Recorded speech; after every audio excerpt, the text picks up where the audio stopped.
Hey everyone, today I'll show you how to use Claude AI in VSCode.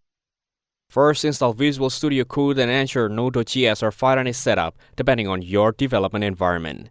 Now sign up an Anthropic's Claude API if available, or use Claude through a third-party API platform like po.com or firecrawl.ai if direct access is limited.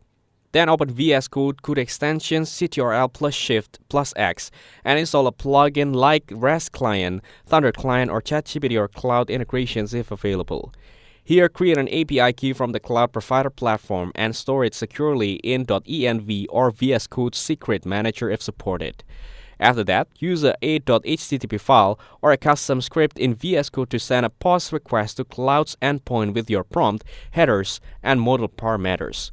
Lastly, view the AI response directly in VSCode or output it into a file or terminal, then iterate by adjusting prompts or automating workflows with Claude in scripts. Thanks for watching. Hope you found it useful. Don't forget to like and subscribe.